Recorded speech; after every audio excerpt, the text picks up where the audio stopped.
The kind of question is that? Broken bone.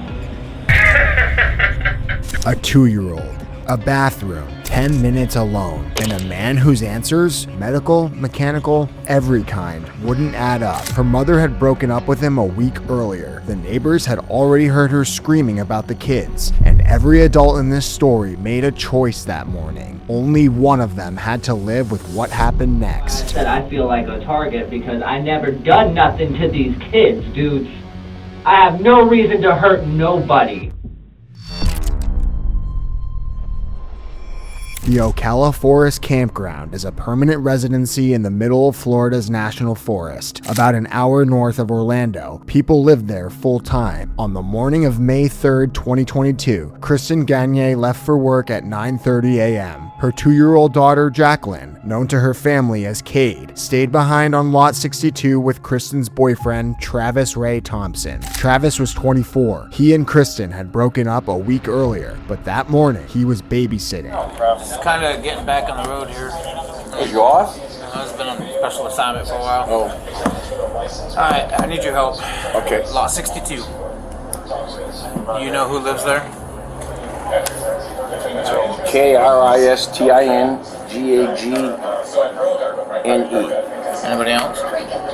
She could have a boyfriend or husband, I don't know. But she's the only one registered to that? Yeah, that's the one that registered. By 1:31 in the afternoon, sheriff's deputies were already at the front office of the campground asking which lot Kristen lived at, because somewhere across town, a 2-year-old had just been wheeled into an emergency room, and the man who brought her in wasn't her father. Somebody that does not go by that name is down in Waterman right now with a small kid, and the small kid might not make it.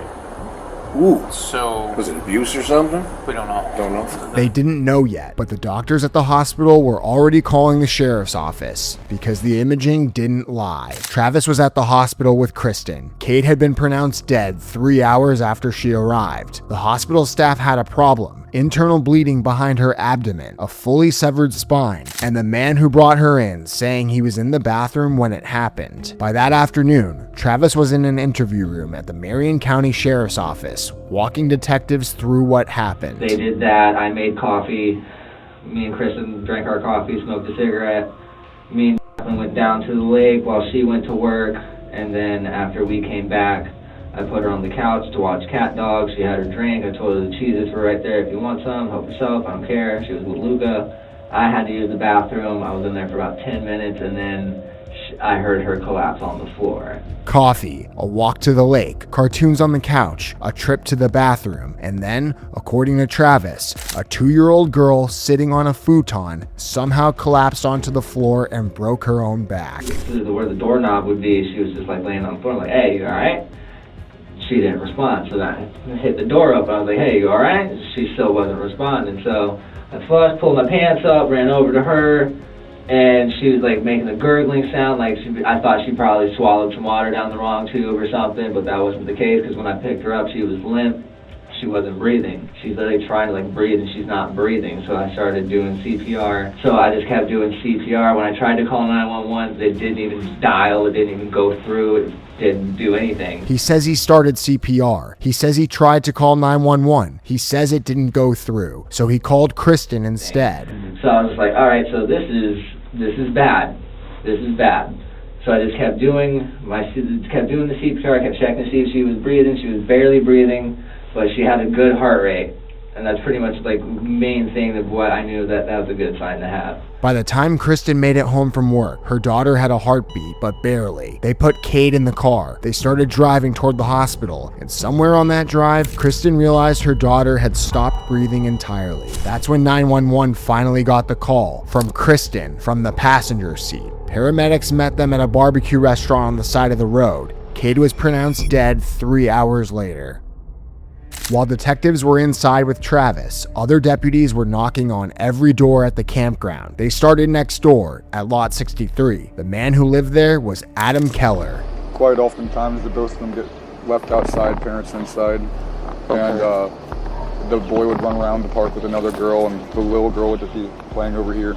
Okay. Did you ever hear any yelling or screaming coming from there? Yeah, a few months back I heard her scream, touch my kids. For her scream that? Yeah, her scream that. You don't have no right to touch my kids. Don't hit my kids again.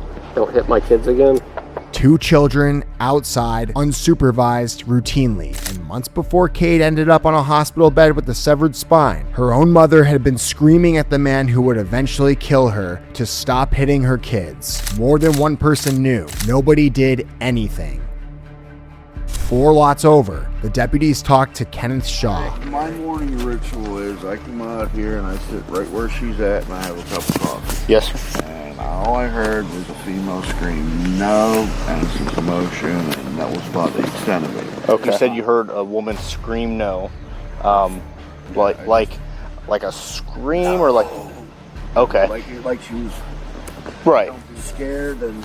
Okay. After that you said you heard a commotion. And Can you just... went quiet. Like things being thrown, things being Maybe moved? a couple banging of things around a little bit, but Okay. Other than that, it was... Gotcha. It went quiet after that. I didn't hear anything. A man 4 lots away heard exactly what you'd expect from a camper where a 2-year-old's spine was about to be broken in half. Travis told detectives he was alone with Cade for 10 minutes. He didn't mention a scream. While the campground witnesses came in fast, another voice reached detectives a few days later, and it didn't come from the Ocala forest at all. It came from a former employer of both Travis and Kristen, a man named Mike Bowen. Bowen called Detective King directly. He had a reason. This young lady lived in my house with her mom for 4 months last year. Fed her, clothed her, played with her, bathed her, educated her, loved her, and I've known her mom for a long time. Her mom was my employee and a business partner for a long time. The gentleman that she is or was living with, Travis Johnson, was also an employee. Also have a long knowledge and history of him. Very violent. Bowen had spent 30 years working in Central Intelligence before getting into the campground business. He didn't use the words volatile lightly, and he had specific reasons for using it. Actually taken him out to eat before, so yeah, I have pretty good knowledge of both of them. I know that Travis is very volatile individual. One of the reasons he couldn't be employed with us on a regular basis was because of his propensity to be violent with other employees, just on a dime. He would take a swing at people. He beat his mother half to death on a couple of occasions. They wouldn't do a police report on it, but all of us saw the aftermath of it. No police reports, no charges, just a small community of people who'd watched Travis Ray Thompson put his own mother in the hospital more than once and decided not to tell anyone until a 2-year-old was dead. I'm very worried about it.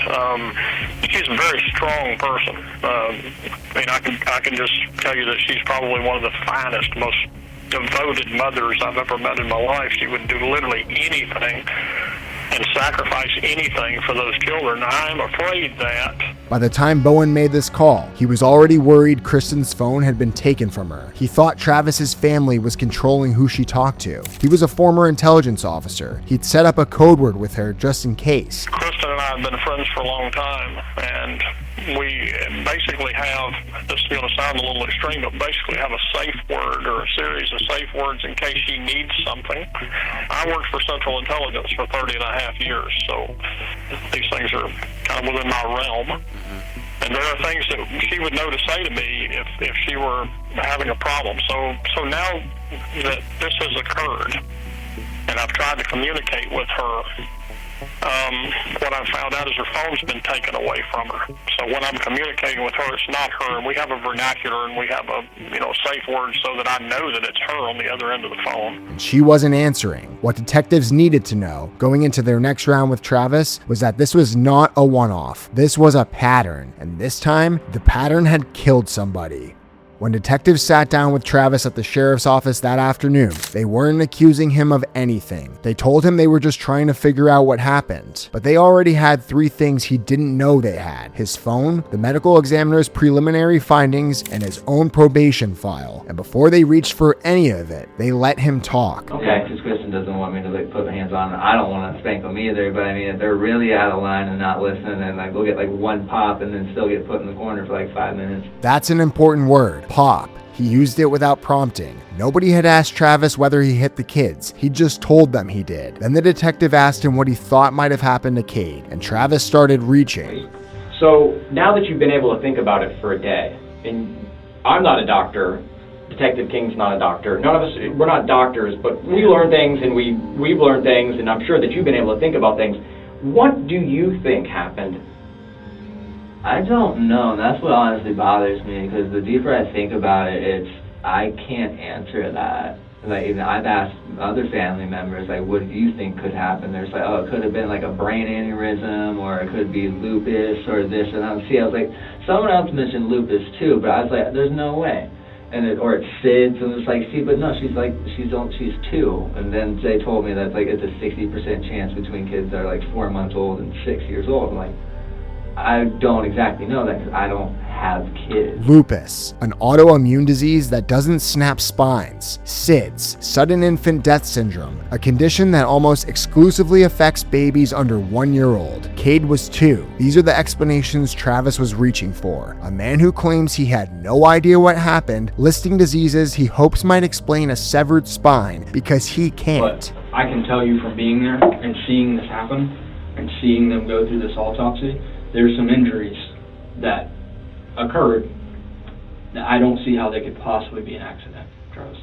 That sentence sits between them like a loaded gun on the table. The detective hasn't accused Travis. He's just told him, in the calmest possible voice, that what happened to Cade was not an accident. And then he offered Travis his first way out. Well, we haven't got to talk to Kristen about it yet. That's next up. But in these kind of cases, where someone has passed away, I've been doing this for years. If someone passes away, we always give them an opportunity to clear their name.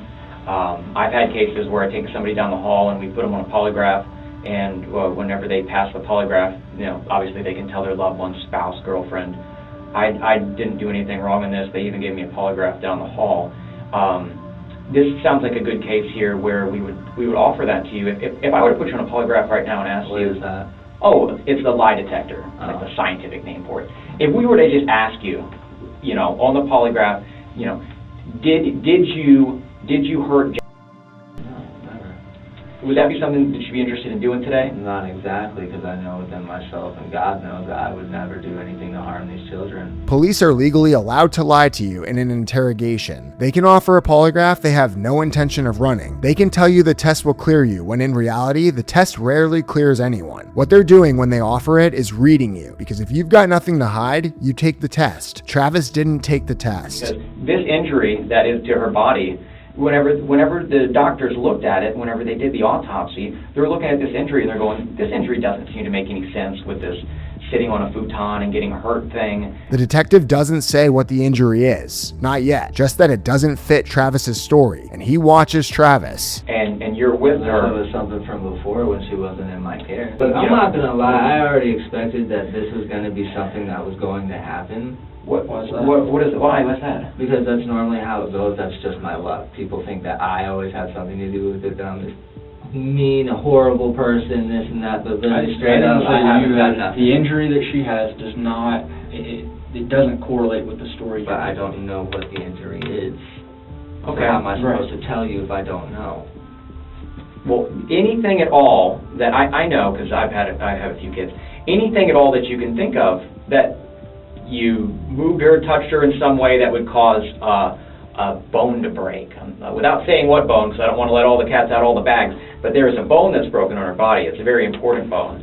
And can you think of anything that obviously would cause a 2-year-old, almost 3-year-old's bone to break? It would be a significant amount of force, more so than just sitting on a futon. And that's why we're just trying to figure out if there was something that you had left out earlier. Watch what the detective just did. He told Travis the injury required significant force. And then, in the same breath, he handed him a way out. Maybe you left something out earlier. That's minimization. The detective is offering Travis a doorway. Walk through it. Tell us you panicked. Tell us you slipped. Tell us anything other than the truth, and we'll listen. Because the truth, by the medical examiner's timeline, was already locked in. So here's the problem that I have with that, okay?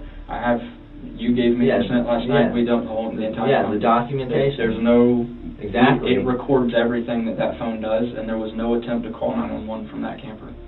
But there was The phone says there wasn't. Cell phones don't need to connect to log the attempt. Every dial, successful or failed, leaves a record. The Marion County Sheriff's Office had the records pulled by their digital forensic technician. There was no record of any 911 attempt from inside that camper. The first 911 attempt on his phone showed up half an hour later in the car at the Old Crow Barbecue, and by then, Cade was already gone. I know the phone says there wasn't, but that's what I also mentioned as well, that it didn't go through at all. I would hit it. It doesn't have to go through. It records. If a number is tried, it could be completely disconnected from service, and you try to call a phone number, and it will log that it is trying to call that phone number. Failed immediately. It's the kind of answer people give when they've already been caught, and they're still hoping the lie will somehow hold. And was there some kind of abuse done to you regarding that? With him, yes, and my mother, absolutely. And I'm understanding a little bit about you. Now, look at it from our point of view as investigators. You're talking to us about a prior time that you were accused of some form of child abuse that resulted in some 4 years later paperwork, and then now we're seated here and Detective King goes to an autopsy and there's a significant bone break while you're caring for the child. That's why, if you were in our shoes here, you'd be looking for a little bit more here and trying to make sense out of something. I understand that, I do. But so that's what we're wondering here. I have no idea. I wasn't even aware. Had I been aware of that, I would have told Kristen immediately. In 2019, Travis Ray Thompson was already a suspect in a child abuse investigation. The previous incident, he'd sat down on a 4-year-old's arm and broke it. He was never charged criminally, but he was placed under an injunction, a court order, forbidding him from being around children. He'd already been arrested once for violating that injunction by possessing firearms. He was on misdemeanor probation for that violation when Cade died. The man babysitting Kristen's 2 children that morning was not allowed to be around children. After the priors, the detective tried something else. He stopped pressing on facts and started pressing Travis. Yeah, when I was on the road, I used to see people get in these arguments with family members, their mom, their dad, their girlfriend, and they would push or hurt somebody, and they don't even mean to even lash out with their body, but they are, and then they would forget, and then somebody would show me a cell phone video, and then they would say, I just saw red, detective or deputy at that point. I blacked out, and I don't even know what I was doing. No, nothing like that. No. That's the doorway again, wider this time. The detective is saying, maybe you didn't mean to. Maybe you snapped. Maybe she was crying and you got frustrated and you pushed her too hard. Walk through. We'll listen. Travis didn't walk through. He pushed back. And we're not here to judge you regarding whatever those outcomes are, but we need to make sense out of it. We just have to understand why it happened and what the circumstances were without any judgment from us. In fact, what we talk about is private. I feel like a target. Nobody had said he was a target. Nobody had read him his rights. Nobody had used the word arrest or suspect once in 3 hours of conversation. But Travis felt like a target because he knew what they'd found. And then, toward the end of the interview, the detective stopped offering doorways. He turned his evidence into a question Travis couldn't answer. Yeah. So, but that's nothing that was inflicted by me. Right. Have you ever heard the saying, lightning doesn't strike twice? This seems like an unusual coincidence to me. And that's what I'm trying to gauge you as. Are you a kind of guy that just says, I'm not taking a polygraph. The whole world should believe me. I wouldn't hurt any kids. Look at all these things. They're just accidents. They didn't happen. I don't know what happened. This is crazy. And then they just say, this is crazy. In 2019, a 4-year-old's arm broke in Travis's care. Travis said it was an accident. In 2022, a 2-year-old's spine broke in Travis's care. Travis said it was an accident. The detective wasn't accusing him. He was just doing math out loud. And that's what I'm trying to get here is, are you this like 1% of the people that I talk to that actually doesn't care at all about what they did? That Of course I care. They go out and they find kids to just take out their anger on? Or are you somebody that was abused as a child, went through physical abuse, has, I don't know, problems with taking care of children, which is why there was something in the past that happened? This is literally crazy. This is literally crazy. 2 boxes. Either Travis was a sociopath who didn't care, or he was a man who couldn't help himself. Trauma he never asked for, breaking children he never meant to. The detective had given him a way to be human, and Travis didn't take it. After about an hour of this, the detectives wrapped up. They told Travis they wanted to step out, that they needed to talk to Kristen first. Well, I want to go talk to Kristen right now and kind of tell Mom that first. I think that would be better. So yeah, we're gonna talk to her, and we're gonna come back and we'll talk to you. But I want to get over to Mom real quick and tell her what we know, You know, you understand. So, yeah, just think about that. We'll come back in a minute, okay? If you need anything, we're right outside the door. Like I said, you can just knock on it and open it up. All right, we'll be back in a minute. They closed the door behind them. The camera kept rolling. What kind of question is that? I don't know. He's talking to himself, or to the empty room. He doesn't know we're watching. Broken phone. Broken from what? Wow, this is ridiculous.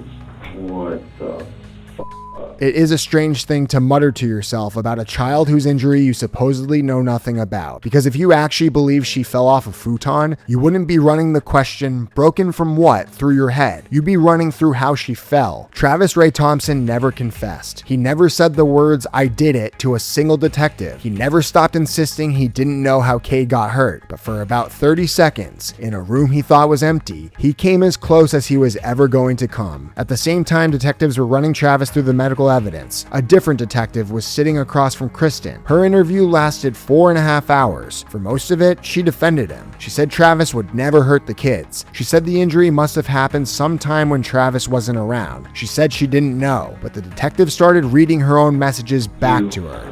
And I want to tell you everything. But I can't right now, and you're just going to have to trust me a little bit. That I can't go into all these intricate details, but I've told you the base of it. We have to deal with this. Like I told you last night, I wish there was something I could tell you to fix it, but there's not. And it's just going to keep getting worse from here. And at some point in my experience of doing this, people initially want to say, I'm telling you everything, and then you come to the realization that maybe not. So are there things that have happened that you're not telling me about? He's never, hit me. He's never really held me down or anything. There's a time that he threw a bottle at me. There was a time that he had my phone and I left and I came back and I tried to get it and he tackled me on the bed. There was something else that he threw, but it was light. He was upset one day and he broke a cup or a jar or something. So you have seen some violent outbursts in him when he gets angry. Yep. How recent was that? The most recent time was when he kept my keys from me and he locked me out of the camper. Each incident, by Kristen's own timeline, escalated. The last one had been about 2 weeks before Cade died. Do you think that maybe he hit her? I can't make that determination. It's not the answer of a woman who believes him. It's the answer of a woman who just realized she doesn't. The room went quiet for a long time after that. The camera caught her sitting with it for nearly a full minute. No words, just the camera. Kristen's interview kept going for another hour and a half. The detective walked her through everything detectives had already walked Travis through. The medical examiner's findings, the impossibility of the futon explanation, the prior 2019 case Travis had on his record. At 3.5 hours in, she said the only sentence she had left. And if I would have known that that was going to happen, I wouldn't have come back. I wouldn't have left her there.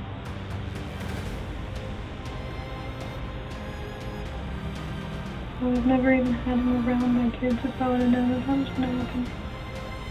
She didn't say she didn't see warning signs. She said, if I had known. The signs were there. The bottle, the keys, being locked in her own camper. Months earlier, when the kids heard her screaming, she'd already confronted Travis about hitting the kids. She'd broken up with him a week before Cade died. She was trying to leave. He killed Cade anyway. The Marion County Medical Examiner's Office took 4 months to finish the autopsy and release a final report. When they did, the cause of death was no longer in question. She didn't collapse off a futon. She didn't fall while watching cartoons. What the medical examiner described, in the calmest, most clinical language possible, was a person standing in front of a 2-year-old child and bending her in half, slowly, deliberately, until her spine snapped in two. On September 8th, 2022, a week after the medical examiner's findings became official, Marion County deputies arrested Travis Ray Thompson and charged him with first-degree murder while engaging in aggravated child abuse.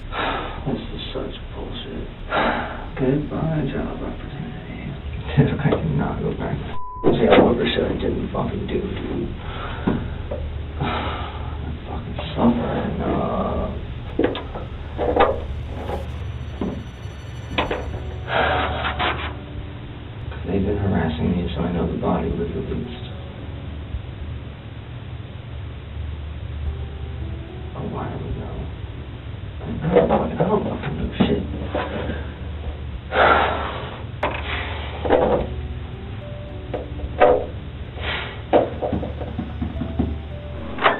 Hey, Travis.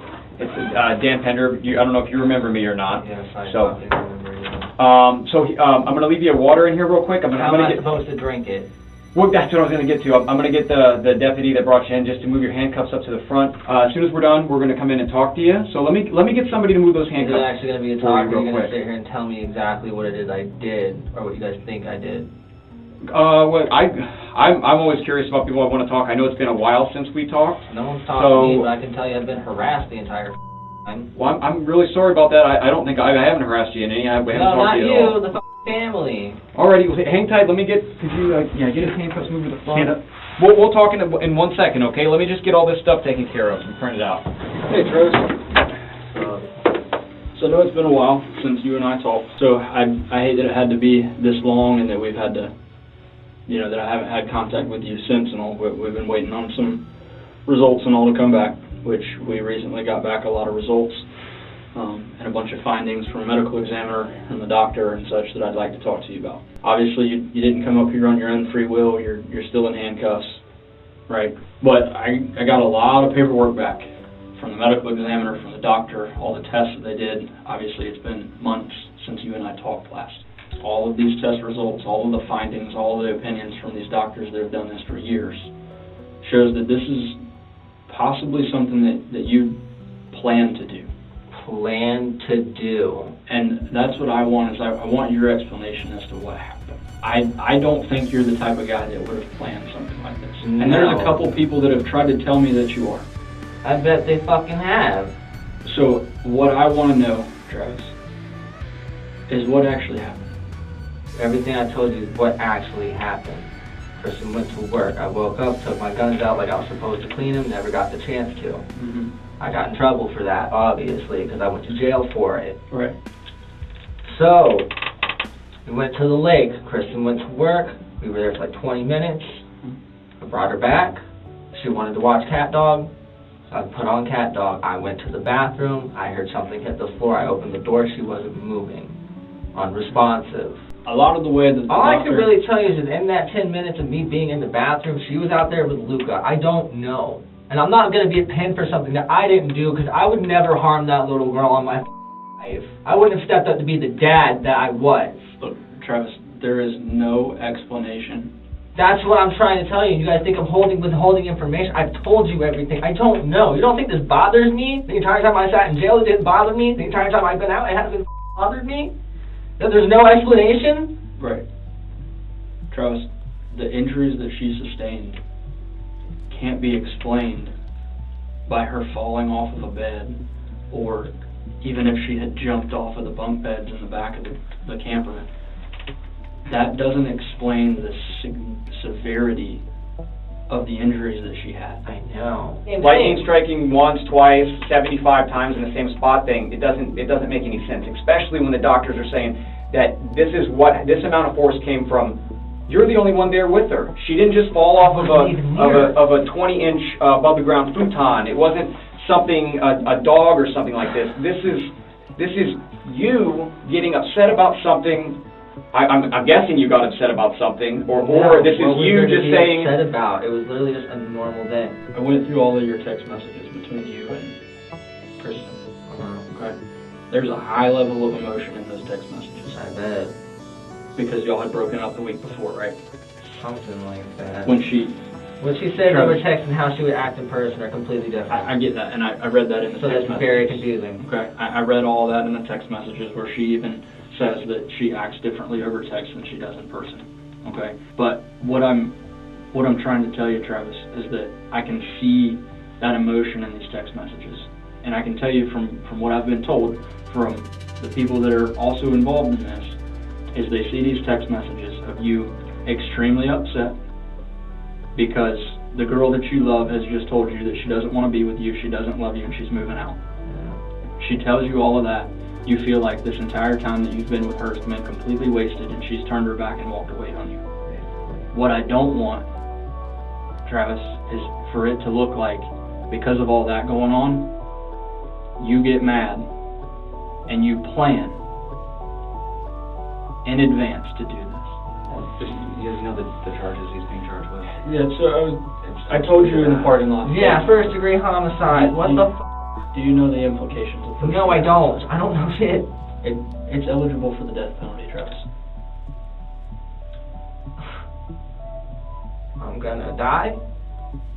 Look, I didn't I say didn't that. say that. I'm I mean, saying a long enough timeline where we're all gonna First pass degree away, but homicide That's not what he's saying. is a plausible. The death penalty is plausible in a first degree homicide.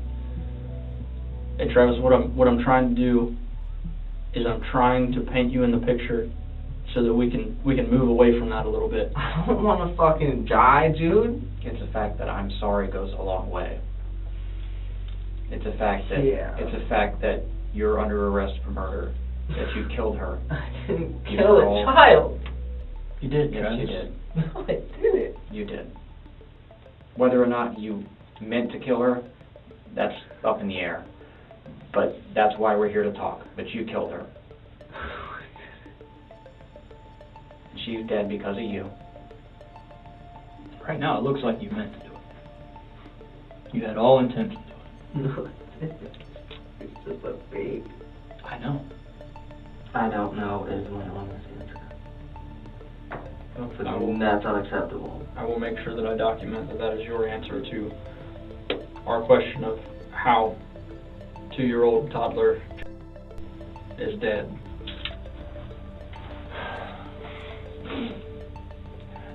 This isn't going to be like your misdemeanor violation of an injunction. Oh yeah, like I'm gonna get out anytime soon. You're I'm like, probably get gonna get the death penalty and die. Who do you care about besides yourself?